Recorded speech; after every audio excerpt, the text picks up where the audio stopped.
You ready to go? Great. So thank you everyone for joining. This is the first of our Berman Institute bioethics seminars for the new fall. So welcome everybody. It does feel like fall, and it's nice to have everybody, even though we're not able to be together in the same place. We're really lucky to have as the opening speaker for our BI seminar series for this year, Dr. Leana Wen, who we'll introduce in a moment, who's here to talk with me in first a kind of Q&A format and then questions from you all, which I will encourage you to type into the Q&A, preferably easier to manage. If you do it in the chat, I'll also try to pay attention to that.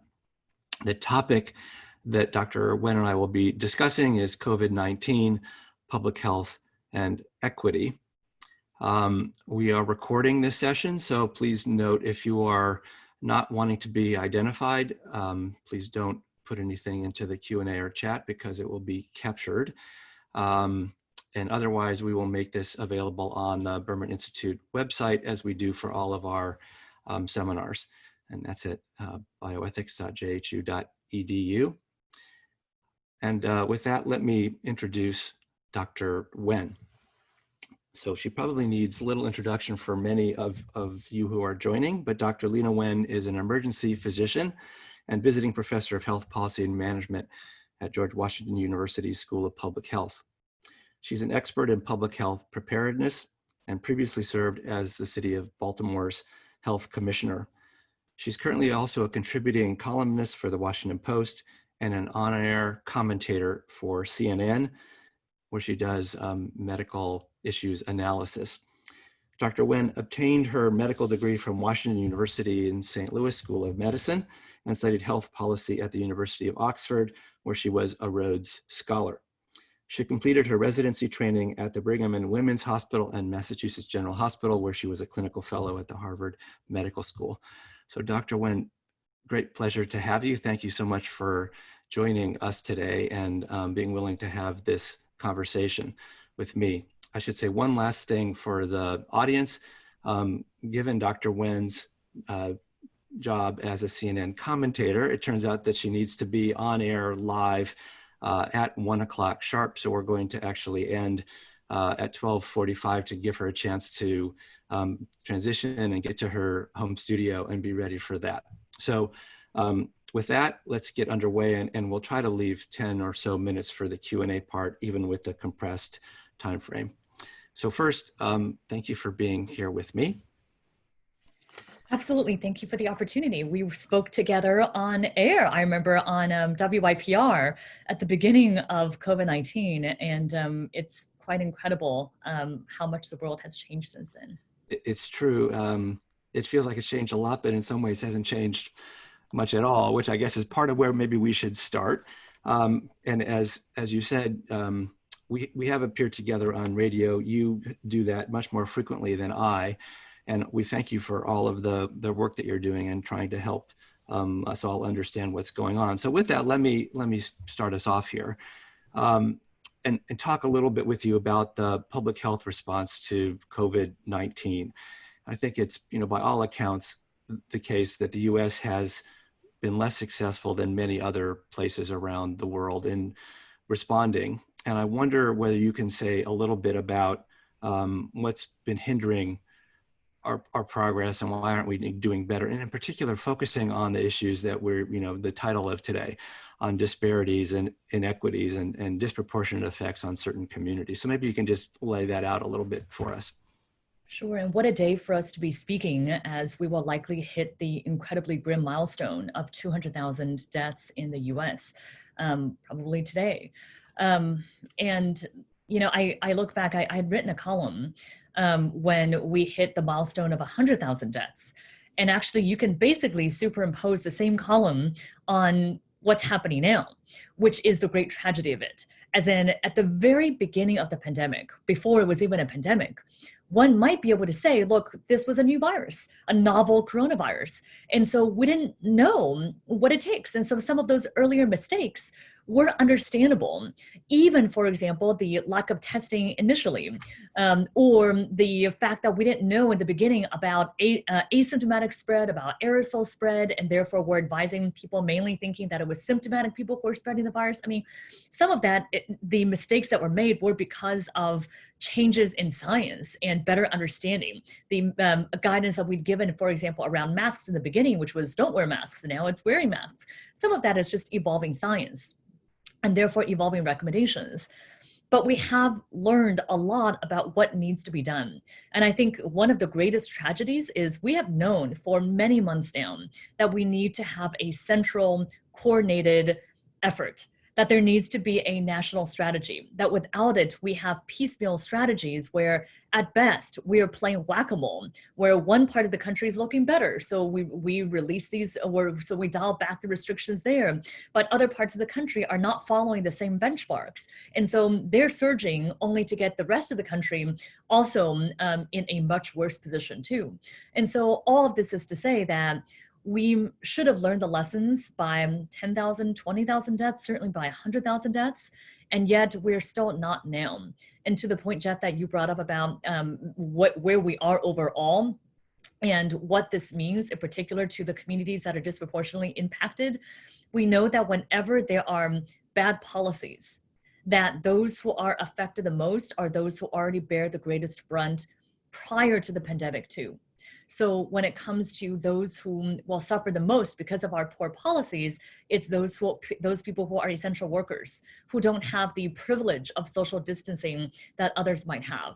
It's people who already face disproportionate health impacts because in so many ways, COVID-19 has unmasked these underlying health disparities. Those students who are not able to go to school, it's widening the educational disparities that exist too. And so I think this is the tragedy that we have right now, that it didn't have to be this way, but it still doesn't have to be this way. The latest models estimate that we are facing another 200,000 deaths by the end of the year, but that number is not inevitable. This is not like a hurricane is going to come to us and hit us no matter what. There are actually things that we can do right now. And that includes having this national strategy and not having the mixed messaging that somehow is pitting public health as the enemy of the economy, as opposed to public health as the roadmap back. And by working on all of these components, there is a way for us to turn this around. Although I become less optimistic every day, given the lack of action that we have seen from this administration. Yeah, thank you for that. And I want to focus a little bit about the mixed messaging, as you put it, and certainly messaging has been mixed, and a lot of whiplash, I think, in the way information is coming out, even from typically trusted sources. And so you've had a role as a public health leader. You now speak with some authority as an expert, and I wonder if you can spend a little time talking about what we might do to reinforce or rebuild trust as we continue to work our way through the pandemic. I just saw news today that the National Medical Association was launching an effort to try to create a trusted source of information for the African-American community, as just one example of people working really hard to try to build trust, because that's so much a basis for public health and certainly the response that we're trying to mount. So maybe you can talk a little bit about how you see that. Yeah, so I come to this work as an emergency physician, as you mentioned, and also as a former public health official. I was the health commissioner for the city of Baltimore. And we know that public health depends on public trust. And unfortunately, public trust has been consistently chipped away during this pandemic. And reestablishing that trust is extremely challenging. When we're thinking about something like, for example, like vaccines, we know that there's already a group of people who distrust vaccines. These are people who are vaccine skeptics, who may not believe in the science that vaccines are safe, effective, and life-saving.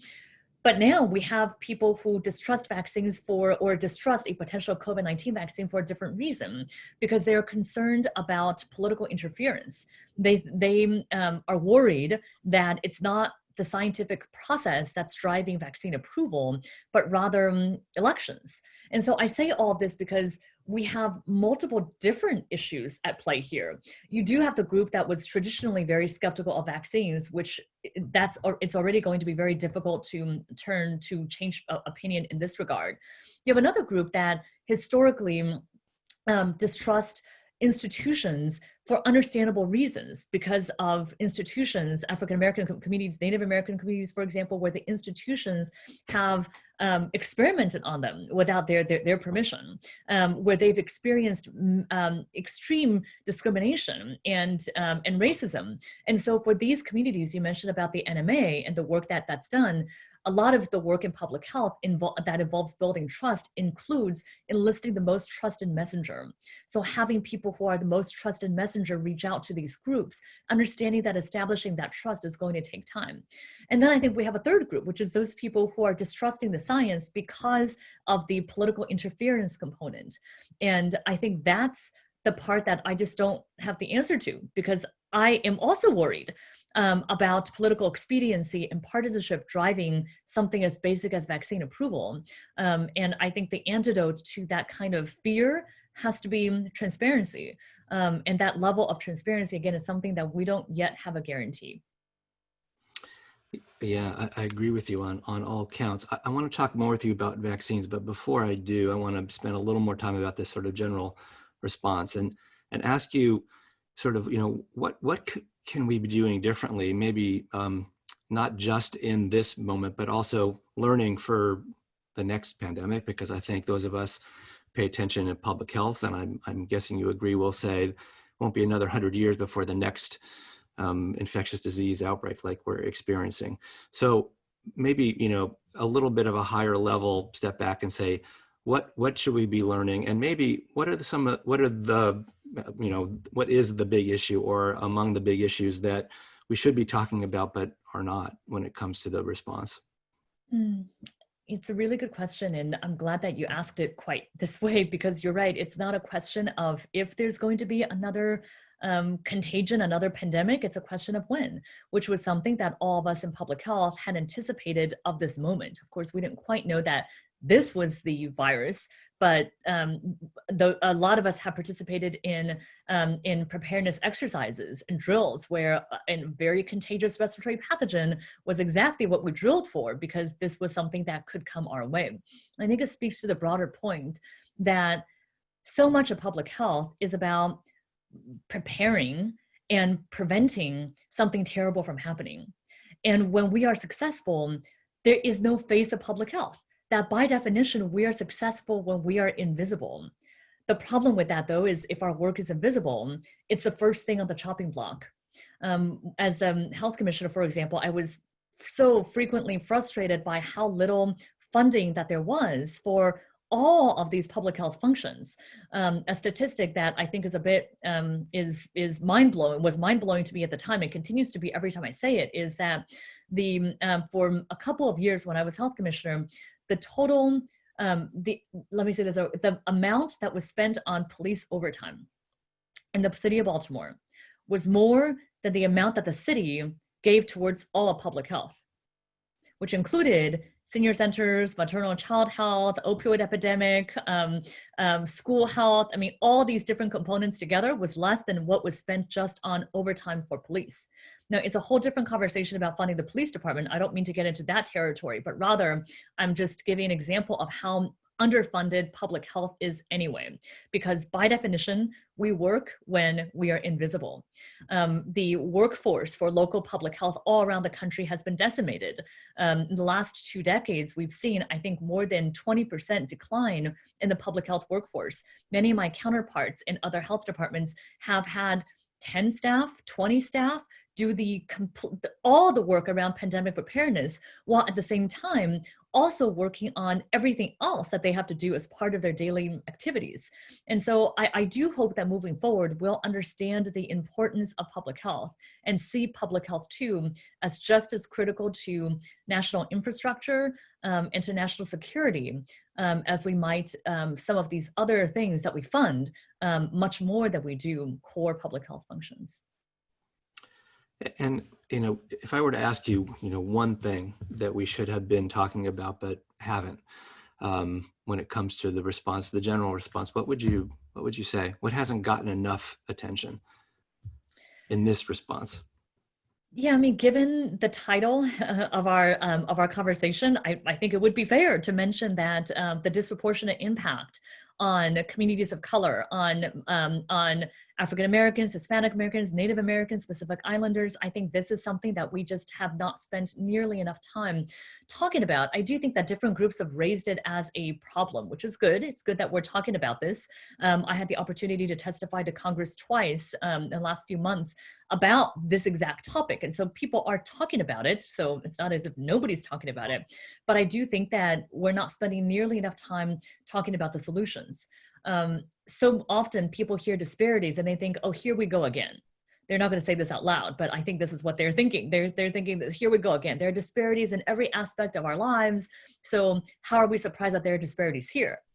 Sure, but that doesn't mean that we should accept this as being okay. And I think it's important for us to address the problem, acknowledge the problem, and then move quickly onto the solutions. I also think so often in public health, there is a concern that because everything is related to one another, social determinants of health, everything is related to one another, people think, well, then everything has to change. And therefore we need to look at systemic issues. We need to address systemic racism. We have to talk about we have to talk about bias in healthcare. We have to talk about all these things, which I really believe are truly important to do too. But we have to start somewhere. And there are short-term solutions that we can implement now. And I hope that that's what we spend a lot of time talking about. I'll give one very kind of straightforward example of this. There has been a lot of attention on demographics of individuals who have COVID-19 and who have died from COVID-19. Again, very important for us to discuss. And the demographics are stunning. For hospitalizations, we're looking at Black Americans, Hispanic Americans having 5 to 6 times the number of hospitalizations than whites in the US. I mean, these are stunning numbers that are, by the way, tragically mirrored in children. Nearly 3/4, I believe, of children who have died from COVID-19 are from these same communities of color too. So really tragic.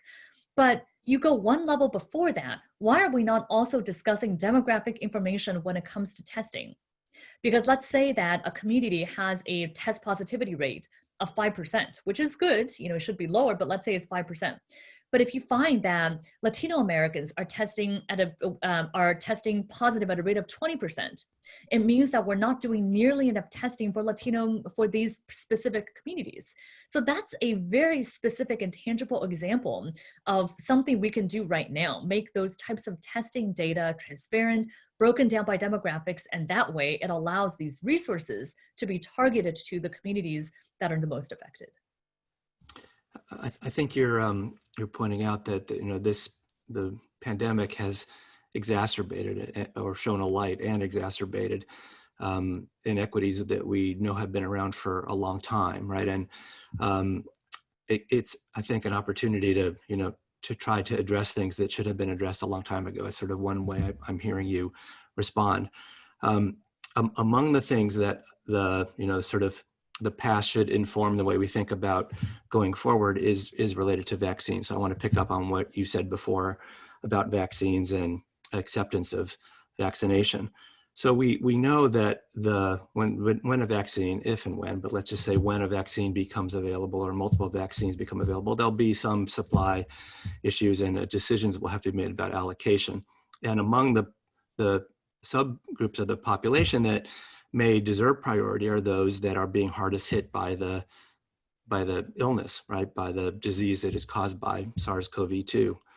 And I wonder if you could say a little bit about something you already signaled, but I'm going to drill down a bit here, where the communities that are most disproportionately affected are also those that have historically good reasons to distrust the system, and being first may not be something that is so welcome or so thought of as safe, right? Especially given all of the swirling of questionable information.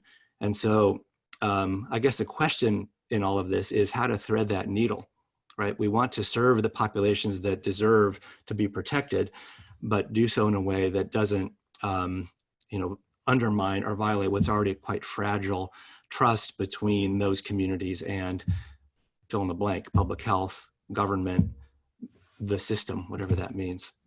Yeah, it's a really good question. And I see in the participants list that there are people who I think are much better experts at this than me. And so would welcome you to chime in during our Q&A period too. But just some thoughts on my part. I think it is important as we are recruiting people for trials, and I'm glad, by the way, that Moderna and other manufacturers are looking at the attention of to the issue of diversity when it comes to participants, because we do want to make sure that who we're testing the vaccine in represent the communities that are affected by COVID-19. But we would not, under any circumstance, want to be recruiting communities of color and then not prioritizing them when it comes to distribution, because that just furthers that message of we're testing on Black and brown bodies, but not actually serving Black and brown people, right? I mean, for a simplistic way of saying this. And so we need to make sure that that we are prioritizing for treatment those individuals who are the most affected. And that would certainly include frontline workers and residents of nursing homes, but also communities that are disproportionately affected by COVID-19 too. But Jeff, I take your point, which is a separate and related point of, well, there are a lot of people who are going to be distrusting this vaccine when it first comes out. And we would not want to compel people to take this, especially if they see this still as somehow being in the experimental phase.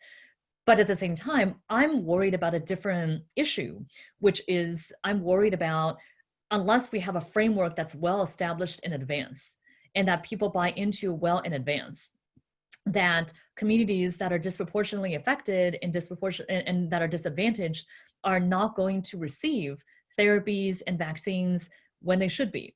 As in, it's going to be, let's face it, white, wealthy, privileged communities that will have access to life-saving treatments and vaccines first.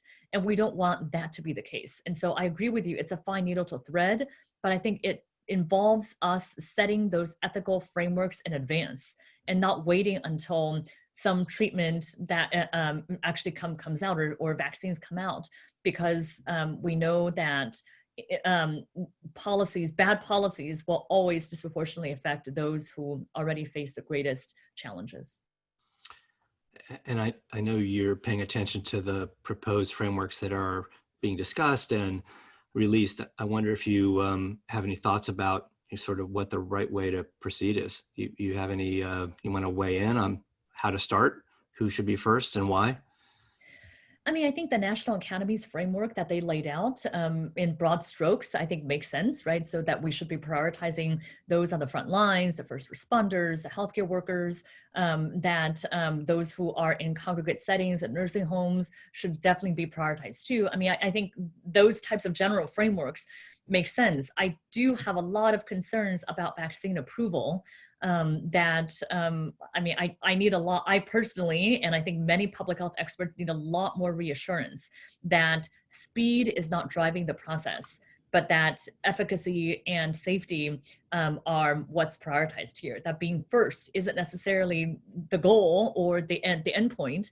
And I also think that there's a lot of work that needs to be done to disaggregate, if you will, election timeline. I actually think the more people are somehow tying vaccines to a date certain around elections, the more it sends the wrong message. And I guess I'm going to answer my own question here, but I'd love your thoughts about the fact that 9 pharmaceutical companies saw it necessary to announce that they would stand by the science as a way of kind of pushing back on exactly the concerns that you articulated, which I think are you mentioned before, that we've got sort of ends of the spectrum feeling for their own reasons distrustful in vaccines that are being developed and going to be made available to the American people by whatever framework. So it feels a little bit unprecedented that way too, right? It's not just we're living in an unprecedented moment with the pandemic, but that the pharmaceutical companies feel the need to announce, right, that they're going to stand by the science, which, couldn't imagine we would be in that spot either. I think the pharmaceutical companies are looking out, understandably so, for their own interest. As in, if they spend a lot of their resources developing a vaccine that then a lot of people may not take because of distrust in the vaccine approval process, then they stand to lose in this way to their stock, to their stakeholders as well. I think that it sends a message, though, that there's something wrong with our approval process now. We trust the FDA to protect the health of the public. But even in recent days, a couple days ago, we saw news coming out that HHS is now having final rule authority over all the entities that fall under HHS, including FDA and CDC. Why have this type of power grab and change in structure now? It raises a lot of questions, especially as there is already deep suspicion about political interference and many questions about whether these institutions truly have scientific independence and are making decisions based on science. I'm going to switch gears here and ask you about school reopening. But before I do that, I want to remind folks who are watching to add some questions into the Q&A. I'm going to try to stop us around 35 minutes past to switch to the Q&A so that we can give Dr. Wen time to head to her CNN spot. She'll leave at quarter till the hour. So let's talk a little bit about schools, which, I'm sure many people who are watching, I know you have your own small children, although not quite school age yet, right? They're a little young for that. Mine are out of the house, but I'm feeling the stress on many of my colleagues who have school age children about what to do. Are schools going to reopen? Are they not? Should we send them if they are reopening? So maybe you can talk a little bit about what we would need to know. Maybe we know enough. I'm guessing you're not going to say that, but what questions do we need answered about this virus and COVID-19 to really feel good about safely reopening our schools and getting our kids back in the classroom? So I think that there is a lot that we know now about children and COVID-19 and a lot that we still don't know. We know that children tend to get much less sick than adults do, but children can get ill. And there is this, excuse me, as I sneeze on Zoom, but that there is this post-viral syndrome, this multi-system inflammatory syndrome that children get as well. That we don't yet know about the long-term effects on children who can get severely ill. I think that's concerning to many parents. There are a lot of questions still around transmission of the virus. And just as actually, let me just take a quick pause for a moment because of a breaking news headline that just came across, because I think this, if you'll indulge me, Jeff, just for one minute, because I think this says a lot about where we are. So CDC, I'll come back to kids, but this is related to our ethics issues, I promise. So the CDC on Friday silently released new guidelines around aerosol transmission. Silently, which is already kind of strange, because why is this not a big news that CDC now recognizes aerosol transmission, is recommending that people are staying at least 6 feet apart, and are saying that this is not just something transmitted through droplets, but through aerosols. We need better ventilation, etc. The breaking news that just came across is that they have now removed these guidelines from their website once again, and have reversed course. Now, this comes, of course, on the heels of CDC reversing course on asymptomatic testing, causing mass confusion. And I think at this point, two issues. One is that it's really confusing. It's really confusing when guidelines keep on changing. We expect guidelines to change based on evidence and science, but when the rationale is not explained and things just randomly appear on the website and are randomly taken off, it sows a lot of confusion for people. The second thing is you have to wonder why the guidelines were put on and then suddenly withdrawn. And given what we've seen so far when it comes to convalescent plasma, hydroxychloroquine, the school issue, and CDC, one has to wonder what kind of politics were involved in withdrawing these guidelines. So pause for a moment, but I think it's relevant to the conversation. Only to say, and I'll come back to the issue of kids in this case, which is that with children, it is I think it remains to be seen just how much transmission can be attributed to children. And overall, my takeaway from all of this is we cannot have schools safely reopen in communities where there is a lot of surge, because you don't want any groups of people congregating in these settings. But the other thing that I've written about in the post is the concept of cumulative risk, and the idea of a budget, if you will, that just as individuals and in cities and other places have financial budgets, we should also be thinking about a coronavirus budget. You can't do it all. And so if a society wants to reopen, they should be looking at what are those things that are the most critical for us to reopen. If it's schools, then let's do that. But then what else are we willing to close down to allow schools to reopen? Hope you don't mind my interjection about the CDC just now. No, that was great. And I know I hadn't seen that. But as you say, more confusion. So, schools obviously have multiple roles in communities and for different families fulfill many different purposes. And again, back to the sort of social inequities and certain groups being hit harder than others. Schools for many kids are places for not just education, but nutrition and even delivery of healthcare. And so maybe you can tie together, connect some dots between the role of public health and the role of schools and how we should think about reopening and for whom, and what should we be doing differently maybe than we are, or again, prioritizing in a way that we're not. I do think that, as we need to be prioritizing school reopening in general, in places where there is fairly low rates of transmission, schools are probably safe to come back with some mitigation measures. In other places where there is high levels of spread, probably schools should not be coming back. But all of this is recognizing, as you said, the many reasons why we need in-person instruction, especially for our most vulnerable kids who depend on school for food, for other aspects of healthcare, for classes, for mental health. School may be their place of safety. And so I do think that when schools come back for in-person instruction, that there should be a level of prioritizing, as we are seeing in districts across the country, that it is students who are the youngest, who are the most at risk in other ways, who have special needs, who should be prioritized for return to in-person instruction. You have any last thoughts about how we're doing with schools? One thought I guess is, Baltimore, we have pretty big disparities between the public schools and the private schools, for instance, and what that implies for how we should be thinking about health of our kids and health of our communities.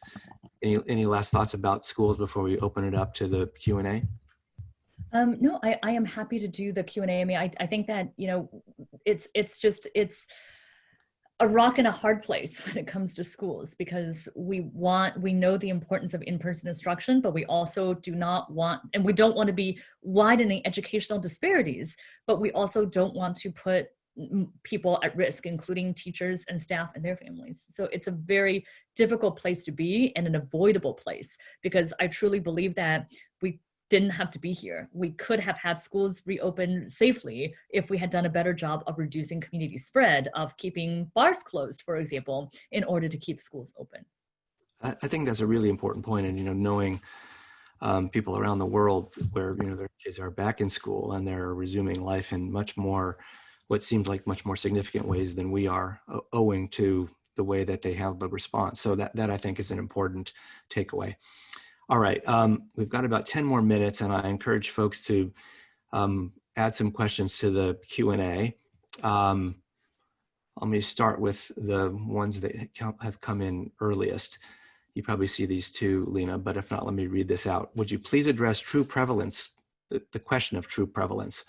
Some seroprevalence studies seem to say that the number of people who have been infected is much larger than other tests suggest, and consequently the mortality and serious morbidity rates are significantly lower. The conclusion is that our control efforts have been way too aggressive. Of course, this has taken on political implications like everything else in the response. What's your view of this? I am not quite sure that I understand the question. So it's asking about what is the true rate of COVID-19 across the US? It doesn't say across the US, but I think that that's probably right. The problem is we don't have the ability to get the people who asked the question on screen. So Oh, got it. Okay, sorry. Yeah, so because it's webinar. right. I mean, it's a good question. It certainly points to one of the biggest, our Achilles heel, if you will, all along, which is that we have not had sufficient testing. And by the time that, the CDC has consistently estimated that we could have 10 times the number of people with COVID-19 than actually is what's reflected in our testing thus far. So it's been a major challenge. There have been studies looking at antibody testing or with antibody testing in various communities that illustrate that the number of people actually infected could be substantially higher. The problem is that many people are using this as an argument for how we could achieve herd immunity through natural infection. But even in these communities that are really hard hit, for example, in parts of New York, we're still looking at 30% seroprevalence rate. Rates that are low enough that we're nowhere near the 60 to 80% that we actually need for herd immunity. And that's assuming that we have lasting immunity, which does not look like we do. Other coronaviruses, you get immunity maybe for a season. There are now documented cases of reinfection after a few months. And so, I'm quite sure that the real prevalence of COVID-19 is much higher than actually what we are testing for, than we have the results from. But I don't think we should take from that there is a herd immunity approach that would be effective. Great. Here's a question about allocation of vaccine and the elderly. So this is a question, where should the elderly fit? Knowing that the elderly are vulnerable, and we know that, of course, from the rates of COVID-19 and mortality. So maybe they should be protected first, but by the same token, they can quarantine, socially distance in more aggressive ways that may allow them to be more protected. So what's the right way to think about where the elderly fall in whatever allocation scheme gets implemented for vaccine? Yeah, there's no question that age is the significant risk factor, right? That there are underlying medical illnesses that we know are also additive, but that there is increasing risk with increasing age. And I believe the data from the CDC show that 80% of deaths are for people over age 65. So I very much agree with the concept of prioritizing older individuals, but also want to stress that that the approaches, I know this is not what the questioner is asking, but I think there have been many people suggesting that, if we just keep the older people kind of cordoned off, young people can do whatever. And it doesn't matter if young people get it, let's just protect older people. That's not a strategy that works. We've seen this in other countries too, that this is a very contagious disease. What starts in the young doesn't stay in the young. And that young people, of course, also could end up getting very ill too. Well, and I think as we saw with people in nursing facilities, nursing homes, where they weren't leaving, but people, of course, brought infection in as workers and whatever else. So it spreads very rapidly. So to your point. Question about who counts as an essential worker, which of course matters for how we think about how to protect them, again, to vaccine allocation, but also what we ought to be doing to help serve their needs. So who counts, right? And what does that imply for what's required of us to protect them and provide for them, but by the same token, what are their obligations to do their work? Yeah, it's a really good question. I think a lot of healthcare workers, we understood our role as frontline workers. But I think there are a lot of other people during especially initially in the pandemic, who didn't necessarily know that they would be deemed the essential workers. And there are implications on who has to work, on what happens if they have other types of conditions, or if they're taking care of vulnerable family members, do they have to work? And then I think there are also going to be some ethics questions around, do you require that these individuals are vaccinated? And what happens if it's early on and there's emergency use authorization of the vaccine, but not approval? Is that something that we still want to do? I mean, I think there are a lot of these ethics challenges that I don't know that we have the answers to. I'm going to reserve myself a little bit of time at the end to ask you some other questions, but one more in the Q&A about where to go for trusted sources of information. If the CDC is now suspect for political reasons, or there's all the whiplash happening with their posting things and then taking them back, where can people go? Where are the credible sources of data and recommendations? Yeah, I mean, this is actually why I've, in recent months, have decided to pivot so much of my work to directly to work with media outlets. It is such a shame that during this time of a pandemic, we're not hearing from our top government scientists. As you all know, I mean, the CDC has been our premier public health institution in this country, if not the world.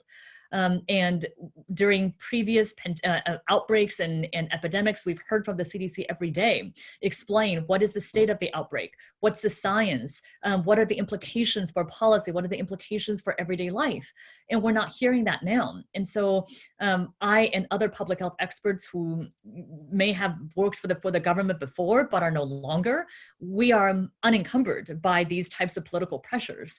And I think many of us are working with media directly. And so I do think that the Times, the Post, CNN, other news sources are where I would go for information, and certainly where I do go for information, do contribute to as well, because it's, I believe that it's at this time that we need impartial science to be driving the conversation.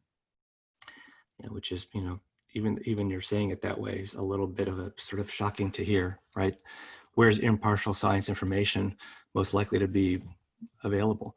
I don't think we would have said the media wasn't on that list, but it shouldn't be the sort of only place.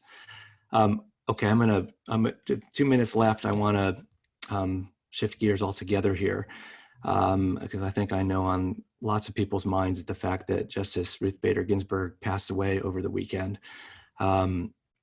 Sort of a shock at a pretty high frenzied political moment, even though I guess it wasn't super surprising. I'd love for you to sort of share your thoughts about the implications for healthcare, for health, of her passing, as we sort of enter into now a debate about Supreme Court appointments and added to the political mix. So, quick thoughts about that? Yeah, I mean, we're in the middle of a pandemic. We're in the middle of the worst public health catastrophe of our time. And one of the cases that's pending in front of the Supreme Court is around the Affordable Care Act. And I cannot even imagine what it's going to look like if somehow the ACA is dismantled in the middle of a pandemic. This is really the last time that we should be having this conversation, but also the implications cannot be greater. I think there are many implications too on civil rights, on reproductive rights, on women's health. I mean, just across the board, there are many different repercussions on what happens. And again, I think back to just where we are as a country, that we are so polarized, and everything has gotten so politicized that something as basic as wearing a mask has somehow gotten politicized in this way. And I think there needs to be a lot of work, a lot of hard work that's done to rebuild our country moving forward. Thanks for that. I think those are the good closing comments. I know you need to go, and we appreciate the fact that you were able to spend this time with us at a very busy moment. And we thank you a lot for spending the time and wish you good luck on your spot.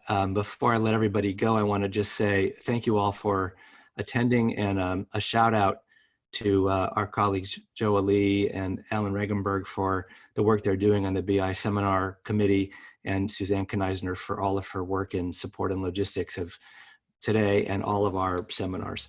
So thank you all for coming. Good luck, Leana, on CNN, and we'll see you all in 2 weeks for our next BI seminar. If you're interested in the full schedule, go to the Berman Institute's website, bioethics.jhu.edu, and you can add yourself to our listserv for announcements and other information, so you will get an alert every time we have one of these coming up. So thanks, everybody.